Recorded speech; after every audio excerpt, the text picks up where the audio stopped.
보통 그러거든요. 직업이 뭐예요 하면 학교를 다니면 대학생이에요. 근데 그거조차 지나고 나면 직업이 뭐예요? 놀아요. 이럴 수는 없잖아요. 백수예요. 이건 안 되다 보니까 직업이 뭡니까? 저 전업 자녀예요. 라는 이제 그런 식의 맥락들이 나오는 거거든요. 네. 정리하면 그 사실은 새로운 현상입니다. 볼륨 자체가 굉장히 커졌거든요. 20대에 한 40만, 30대도 한 거의 40만이고요. 40대도 있어요. 40대도 30만입니다. 이거 합치면 2040 세대의 이 30년 구간은 거의 100만이에요.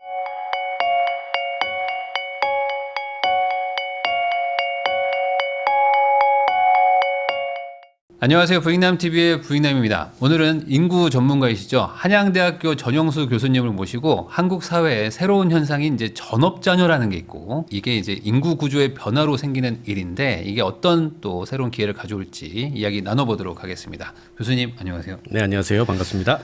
요즘에 그 전업자녀, 이게 어찌 보면 좀 생소한 단어일 수도 있지만, 요즘에 이게 집에서 이제 취업 안 하고 캥거루족처럼 이제 지내고 있는 그 어떤 세대, 요걸 이제 말하는 거잖아요. 이게 어찌 보면 약간 좀 그 사회적인 뭐 문제화처럼 되고 있는 것 같기도 하고. 근데 이 분들이 이게 어떤 뭐 개인의 뭐 좀 뭐 노력이 적다, 이게 아니라 어떤 현상이라고 교수님은 보신다는 것 같거든요. 제가 이해한 게 맞는 건가요? 일단 기본적으로 우리가 이제 전업 자녀라는 이제 굉장히 생소한 네. 단어라서 많은 분들이 좀 낯선 네. 좀 그 느낌이 있을 수도 있는데요. 아마도 이제 뭐 저를 포함한 아마 뭐 40, 50 혹은 60의 우리 부모 세대라면 네. 굉장히 아마 체감적으로 좀 직관적으로 좀 이해를 하실 수 있는 부분이라는 생각이 들어요. 왜냐하면 기본적으로 이제 뭐 부모 세대가 중년이 되면 자녀 세대가 이제 둥지를 독립해서 잘 떠나는 게 사실은 이제 부모의 역할이자 사회가 좀 전승되는 굉장히 중요한 장치지 않습니까? 근데 문제는 이제 50, 60 세대인 부모님들도 노후 준비를 해야 되고 이제 각종 그런 상황에 몰려 있는데, 연령이 조금 높아간 자녀 세대들이 집안을 떠나지 않는 느낌들이 최근에 굉장히 많이 늘었거든요. 네.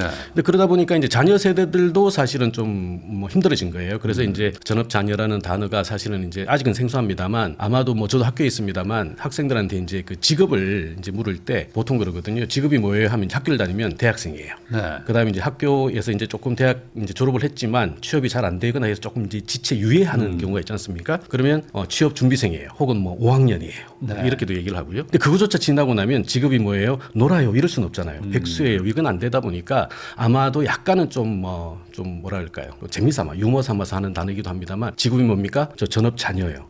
라는 이제 그런 식의 맥락들이 나오는 거거든요. 네. 정리하면 그 사실은 새로운 현상입니다.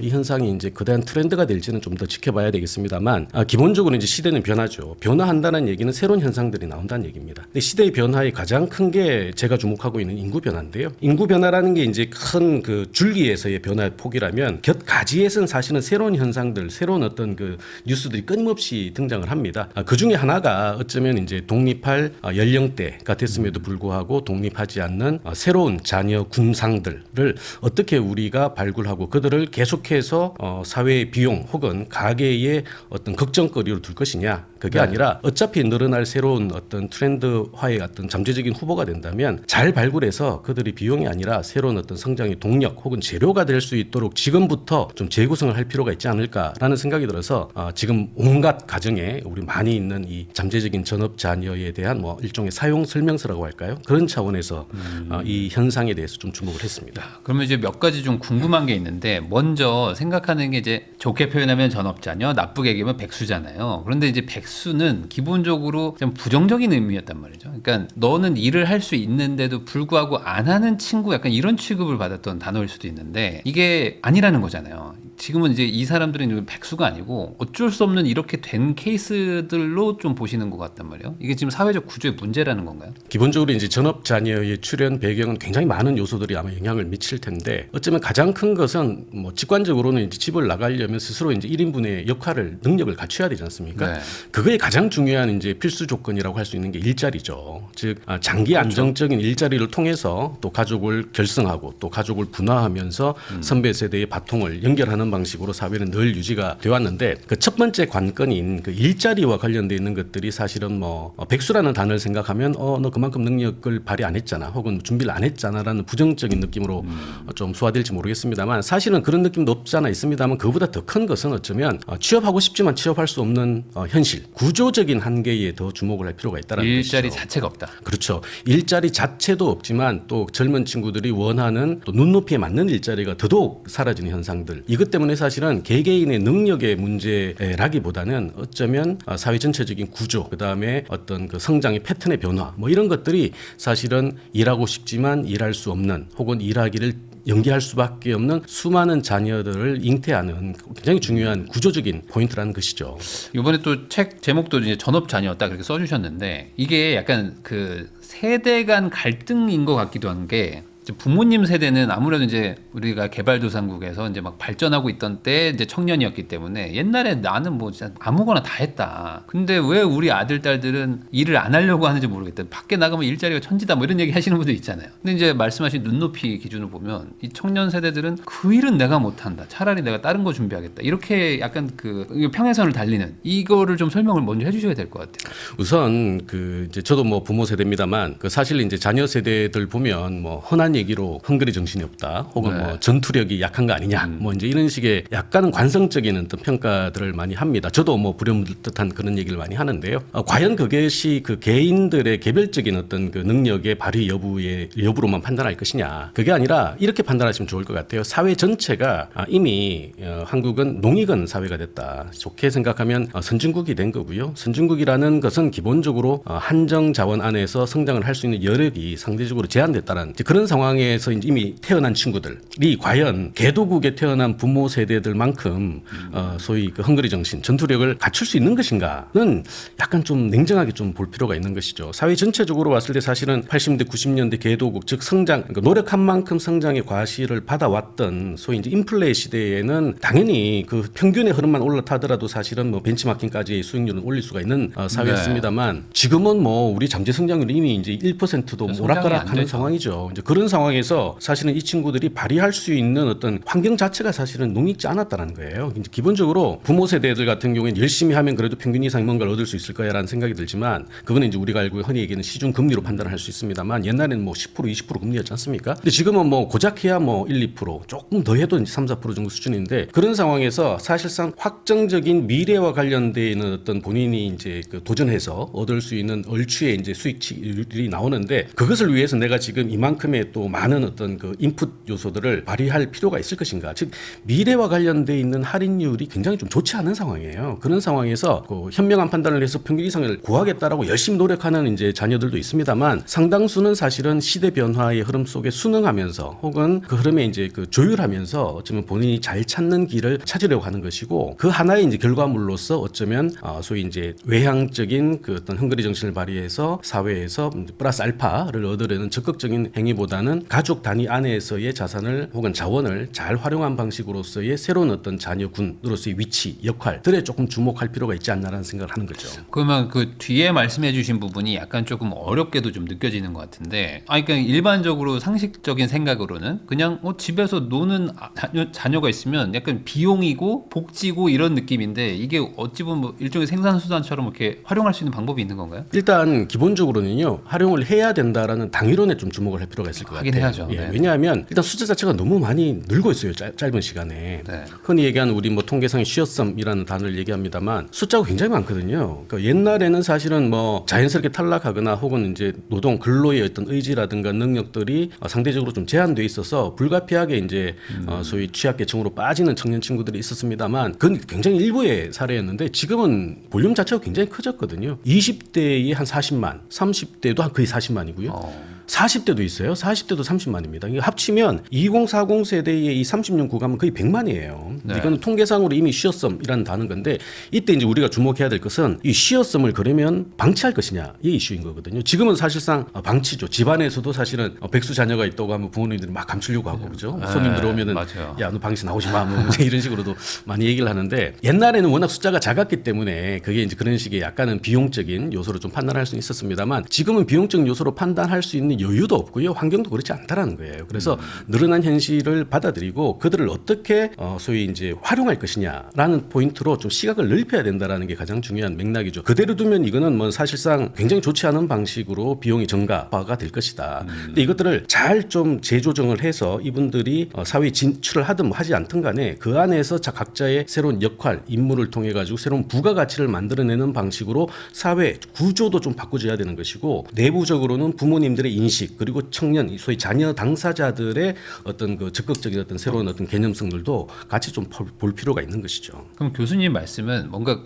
이 분들은 어찌 보면 경력도 조금 애매할 수도 있고 그리고 뭔가 사회에서 뭐 지속적인 어떤 일을 해보지 않으셨던 그런 상황일 수도 있는데 이분들이 무슨 일을 할 수 있는 거지? 이게 좀 직관적으로 안 떠오르거든요. 어떤 사례가 있을까요? 저도 학교에 있습니다만 기본적으로 이제 청년 친구들 이른바 이제 그 2030 이제 연배가 돼서 당연히 선배 세대들이 봤을 때는 사회 진출을 해야 될 시기에 지금 사실 좋지 않은 환경 때문에 굉장히 힘들어한다는 건 많은 분들이 아실 거예요. 특히나 자연스럽게 저희만 하더라도 자연스럽게 이제 졸업 후에 전공을 뭐 맞추든 부합을 하든 하지 않든 간에 본인이 원하는 바를 통해서 뭐 인풋도 하고요. 여러 가지 노력을 통해 가지고 소위 아웃풋을 만들어내는 작업들을 했습니다만 지금 최근의 흐름들을 놓고 보면 고용시장 자체가 굉장히 많이 바뀌었거든요. 대표적인 게 어쨌든 청년 조금 서툴지만 에너지가 있는 청년들을 조직 안에 가져와서 소위 조직의 매너리즘을 방지하고 그 안에서 새로운 혁신들을 통해 가지고 하나하나 이제 매년 숙련을 쌓아가는 1인분으로서의 어떤 그 정상적인 인구, 정상적인 표현 좀 그렇습니다만 1인분을 할 수 있는 적극적인 인재로서는 대단히 합리적이고 오래된 관성 속에 만들어진 이 경로가 지금 거의 해체가 됐단 말이에요. 그렇죠.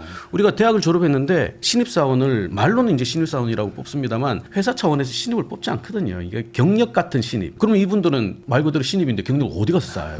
특히나 그들이 원하는 좋은 양질의 일자리 같은 경우에는 기본적으로 신입이 뚫고 들어가 가지고 숙련을 쌓아서 그들이 가족을 분화하면서 소위 소득을 쌓아서 소위 이제 가족을 결성하는 이런 단계가 말이 안 된다는 거거든요. 아마도 우리 뭐 피지컬 AI 비롯해서 최근에 이제 AI가 굉장히 파워풀한 어떤 새로운 트렌드로 부각이 되고 있습니다만 즉 단순한 노동을 대체할 수 있는 새로운 현상들이 만약에 디폴트 값으로 자리 잡는다면 이 청년 세대들은 뭔가 탁월하게 특수한 영역 혹은 굉장히 뭐 조건이 좋은 환경이 아니라면 숙련을 쌓을 수 있는 기본적인 어떤 그 경로조차 제한될 거예요. 그러네요. 그렇다면 이분들 어떻게 할 거냐는 거죠. 이분들이 없으면 사실은 당장 우리가 보기엔 기성사회, 기성세대가 보기에는 야 니네 힘들겠구나 이렇게 얘기하고 끝나는 상황인 것인데 이게 끝나서는 안 될 상황인 거죠. 어쨌든 이분들이 연령들이 높아지면서 소위 우리가 피부양 인구로 넘어갈 때 이분들이 또 밑을 단단하게 받쳐줘야 되는데 밑이 없어요. 근데 그래서 이 말씀드리는 게 전업 자녀라는 이 새로운 현상이 어쩌면 그들의 일부의 어떤 사례일 수도 있겠습니다만 이것을 연결해서 놓고 보면 사실은 나의 미래, 기성세대의 미래와도 직결되는 방식이 굉장히 중요한 소위 청년들의 트렌드라는 거죠. 그런 점에서 사실은 노동시장의 변화를 포함해가지고 청년들의 이 쉬었음의 청년들을 어떻게 활용할 것인가는 가계에 전부 다 맡길 게 아니라 사회가 혹은 정책이 제도가 이분들을 끄집어내서 시대 변화에 맞게끔 새로운 인적 자본으로 쓸 수 있는 가능성들을 틀들을 바꿔줘야 된다는 게 당위성을 넘어서 얻을 수 있는 새로운 부가가치의 근원이 될 수 있다는 것이죠. 그러면 회사가 고용을 하지 않는데 이 사람들한테 어쨌든 뭐 돈을 줘야 이분들도 경제적인 활동을 하면서 이렇게 자립이 될 거 아니에요. 그러면 이제 결국에 정부가 뭔가 돈을 주고 그러면 그 돈을 준 만큼 무슨 일을 시키는 이런 구조를 말씀하시는 걸까요? 사실 지금까지 이제 한국 정부가 많이 해왔던 이 실업의 대책이라는 게 정부의 재원을 풀어서 일자리를 창출하는 방식들이 꽤 있었죠. 지금도 이제 65세 이상 우리 고령자들을 중심으로 한 그 정부형 일자리 같은 것들이 있습니다만 사실은 그것은 뭐 일시적인 현상들을 좀 그 이겨내기 위한 뭐 약간의 뭐랄까 몰핀 처방이라고 할까요? 이런 거죠. 기본적으로 일자리는 시장과 기업이 만들어야 되겠죠. 근데 시장과 기업은 대단히 합리적인 조직이란 말이에요. 인풋 대비 아웃풋에 대한 플러스가 확인되지 않는 뭐 업종 혹은 산업에는 기본적으로 뭐 합리성이 없다고 판단하기 때문에 하진 않죠. 근데 그런 차원에서 판단을 한다면 이 전업 자녀의 잠재적인 후보군인 2030 세대의 젊은 분들에게는 기회가 사실상 거의 사라질 겁니다. 근데 그렇게 해서는 안 되는 게 사실은 이제 정책의 역할이기도 하고, 근데 아마 두 가지 포인트가 있을 것 같아요. 첫 번째는 정책에서 적극적으로 개입을 해야 된다.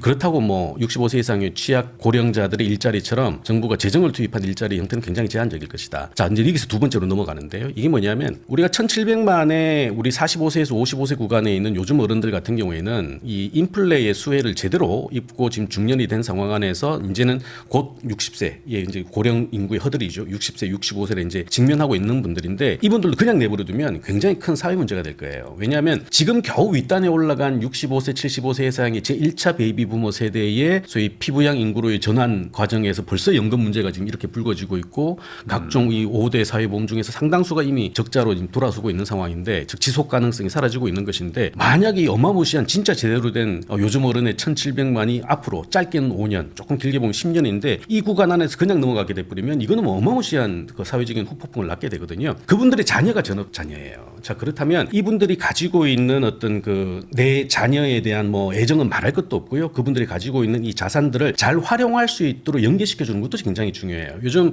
선거 시즌이라서 그런지는 모르겠습니다만 정책 단위에서 젊은 친구들이 사회에 진출할 때 뭐 도약 기금이다 뭐다 해가지고 굉장히 이제 플러스 알파를 넘겨주는 각종의 제도 장치들이 많이 등장하고 있지 않습니까? 자 그런 것들을 가계 차원에서 자연스럽게 개성 전성될 수 있는 구조도 만들어주는 게 굉장히 중요해요. 어쨌든 1,700만 요즘 어른들이 열심히 살아서 가계 소득을 높이고 근로소득을 높이고 축적 자산 혹은 우리 자산 소득을 넓히는 가장 중요한 목적은 하나거든요. 즉 내 자녀가 나보다 훨씬 더 나은 삶을 살 수 있다면 사실 부모로서는 굉장히 뭐 존재 이유의 역할은 다 끝난 거 아니겠습니까? 이분들의 이 미션과 자녀 세대의 이 욕망들이 연결될 수 있는 장치들을 만들어주는 게 굉장히 중요하다. 이미 1,700만의 어마무시한 자산을 가지고 있는 자원을 가지고 있는 부모 세대들은 당연히 준비가 되어 있는 상황이다. 이것들이 자연스럽게 연결될 수 있도록 제도적으로만 좀 물을 꼴을 열어준다면 이분들이 새로운 어떤 고용이라든가 새로운 어떤 창업도 마찬가지고요. 그걸 통해 가지고 아마도 지금보다는 조금 더 넓은 방식으로서의 경로와 길을 만들어갈 수도 있겠다라는 것이죠. 그러니까 예를 들어 뭐 이렇게 청년 창업 자금 같은 것들로 만약에 부모님이 도와준다면 뭐 증여세를 면제해 준다든지 뭐 이런 식으로 뭐 자산을 줘서 창업을 하게 하는 이거를 좀 적극 지원하자 이 얘기인가요? 그렇게 맥락을 봐도 될 거고요. 근데 기본적으로 최근에 이렇게 얘기하면 아마 편할 것 같습니다. 시대라는 것은 늘 변한다라는 거거든요. 변한다라는 것은 어쨌든 그 선순환 효과를 노릴 수 있도록 정부가 개입해가지고 방향에 물꼬를 터주는 게 또 정책의 역할이기도 합니다.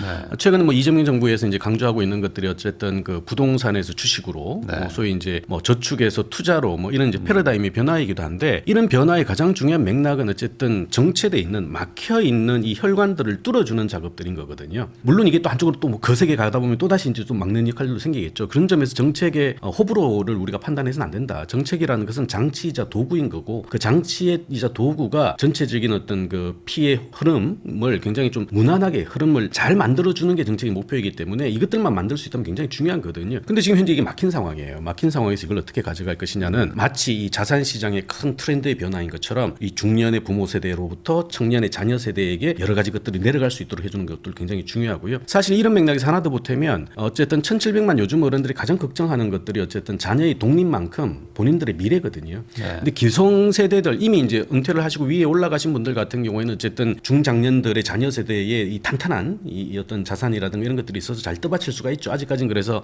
소위 우리 노후 문제, 초고령화 이슈가 아직까지는 굉장히 좀 제한적으로 나오고 있습니다만 이분들이 올라갈 땐 이거는 뭐 기존의 제도 혹은 기존의 서비스 공급망 가지고는 커버가 불가능할 겁니다. 그런 차원 안에서 소위 시장화가 되지 않은 상황에서 1,700만이 욕구들이 고비용화로 증가되면서 새로운 사회 문제를 만드는 것보다는 가족 단위 안에서 부모와 자녀 세대 안의 유기적인 연결을 통해서 이것들이 시장화되기 이전에 그 안에서 자체적인 방식으로 소위 비즈니스 모델처럼 주고받는 방식 이게 어쩌면 전업자녀의 가장 중요한 맥락이기도 하거든요. 그래서 통상 전업자녀와 백수와의 가장 큰 차이가 뭐냐? 그러니까 백수는 그냥 노는 거. 근데 전업자녀는 자녀의 그 소위 그 행위를 공급을 하고 공급의 대가로 이제 보수를 부모로한테 받는 방식들을 일단 전제로 깔려 있거든요. 그러다 보니까 이제 전업이라는 단어를 써요.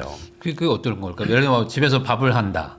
그러면은 용돈을 준다. 이 개념일까요? 그러니까 용돈 요거 좀 주의할 필요가 있는데 용돈이긴 합니다. 부모 입장에서 용돈이긴 한데 용돈 가지고는 사실은 이제 20대 30대의 사회 활동을 준비하는 분들에게 넉넉치는 않거든요. 그래서 용돈 수준이 아니라 부모가 사용자가 되고 소위 자녀가 노동자가 되는 방식으로 가사도우미. 그렇죠. 근로 계획을 통해 가지고 그래서 뭐 통상 근로계야. 뭐 홈 프로텍터다 뭐 이런 얘기도 많이 하는데 어쨌든 부모가 자녀에게 이걸 위탁시키지 않는다면 외부에서 비용을 지불해야 되는 거거든요. 어차피 써야 되죠. 어차피 써야 될 것들을 자녀에게 일정 부분 좀 돌려서 이분들이 어쨌든 가족 안에서 말 그대로 자녀들도 편하지 않거든요. 계속해서 그 돈을 받는다라는 것은. 그래서 일정한 계약 관계 안에서 본인들이 공급하는 용역의 어떤 내용이라든가 범위를 설정을 하고 또 부모는 또 그 수준에 맞춰 가지고 적절한 수준에서 용돈 그 이상의 플러스 알파를 얹어서 이분들 사람들이 마치 이제 자녀들이 소위 이제 1인분 아니지만 그 안에 맞게끔 움직일 수 있는 뭐 약간의 어떤 그 자율성이랄까요? 이런 식을 그걸 좀 공급하는 방식으로서의 상호 계약 관계가 사실은 말 그대로의 백수하고는 조금 구분되는 차이점이 아닌가라는 생각이 뭐 예를 들어 그렇게 해가지고 실제로 이제 근태 같은 것들을 조사해서 잘하면 뭐 정부가 뭐 일정 부분에 뭐 좀 지원금을 조금 주든 아니면은 뭐 그렇게 해가지고 주는 월급에 대해서는 뭐 증여를 면제해 줄 테니까 뭐 그거를 뭐 투자를 하든지 뭐 이렇게 하라. 그렇습니다. 뭐 정부가 직접 개입해서 뭐 그런 전업 자녀들에게 네. 뭐 일정 부분 돈을 준다 뭐 이런 것까지는 아직까지는 생각할 상황은 아닌 것 같고요. 조금 더 진행이 되면 그런 얘기도 나올 수도 있겠습니다만 지금은 어쨌든 이 가족 단위 안에서의 이 순환 경제가 잘 만들어질 수 있도록 어쨌든 제도적인 허들이라든가 규제 같은 것들은 좀 풀어줄 수 있고 그게 대표적인 게 아마 상속 증여와 관련된 이슈일 수도 있고요. 혹은 그 안에서 이제 부모의 욕구와 자녀의 용역이 일치될 수 있도록 여러 가지 어떤 그 뭐 트렌드라든가 여러 가지 인식이라든가 이런 것들을 좀 바꿔주는 작업도 필요하다라는 것이죠. 일종의 그 집안 내에서 직업에 취업을 하는 개념으로 그런 식으로 짜야 되는 거라는 그쵸. 거죠. 그러니까 단순히 뭐 놀고 있다고 뭐 용돈 주고 그러지 말고. 맞습니다. 그러니까 이제 전업이라는 단어를 쓰는 거죠. 네. 그러니까 많은 분들이 낯설어 하시는데 옛날 이 개념 생각하시면 돼요. 우리 그 주부분들 계시잖아요. 네. 이게 전업 자녀의 그 이전 버전이 뭐냐면 전업 주부거든요. 그러네요. 전업주부라는 거 우리가 너무나 익숙하게 알고 있지 않습니까? 이 전업주부가 사실은 많은 용역을 제공합니다만 그분들은 가사 경제다 보니까 소위 GDP에서 등장하지 않고 이제 잠겨 있는 돈들이죠. 이런 것들을 만약에 불러 일으켜서 정상화 시켜버리면 굉장히 크다라는 이제 한때의 그런 또 주장도 있었는데 지금은 전업주부와 관련된 맥락은 사라졌죠. 왜냐하면 거의 대부분이 맞벌이가 표준 모델이니까 그런 맥락에서 사실은 옛날에 없었지만 새롭게 등장한 이게 전업주부의 역할도 하면서 즉 가사의 역할을 하면서 비용을 내재화시켜 가계 내부화시키는 방식으로서의 플러스 알파를 만든다면 이것도 뭐 사실은 부가가치의 굉장히 큰 근원이 될 수도 있는 것이죠. 아니면 뭐 정말 뭐 저도 뭐 그냥 막 떠오르는 거지만 예를 들어 정말 그 집을 수리하거나 뭐 이런 것들에 대한 기술을 훈련을 시키고 예를 들어 뭐 두세 개 집을 뭐 맡아가지고 관리를 해주면은 뭐 이제 이걸 급여처럼 만든다든지 하여간 지금 없었던 무언가를 만들지 않으면 이분들이 더 침체되는 순간 사회적인 문제가 더 된다는 거죠. 그렇습니다. 지금 뭐 100만 상황에서 이 정도의 이슈인데 이게 좀 추계를 해보면 굉장히 빠른 속도로 늘고 있거든요. 네. 그러니까 저는 뭐 사실상 이런 얘기도 합니다. 아마 우리의 젊은 자녀 세대들은 거의 잠재적인 전업 자녀의 환경과 조건들에 이미 사로잡혀 있다. 그 중에 이제 아직까지 열심히 노력해서 그래도 이제 그 둥지를 떠나는 사람들이 꽤 많이 있습니다. 아직까지는 있습니다만 어쨌든 저성장이라는 것은 구조화되어 있고 그 안에서 성장의 동력은 굉장히 제한적일 것이고 그때 많은 것을 갖추지 못한 이 자녀 세대들이 사회에 진입해서 부모 세대들이 걸었던 이 소위 가족을 분화하는 이 방식들이 타당하지 않다라는 것은 이미 확인이 됐지 않습니까? 그렇다면 이거는 어쩌면 뭐 우리가 좀 배관시할 게 아니라 잘 받아들여 가지고 활용할 수 있는 논점, 계기로 써야 된다는 게 가장 중요한 것이죠.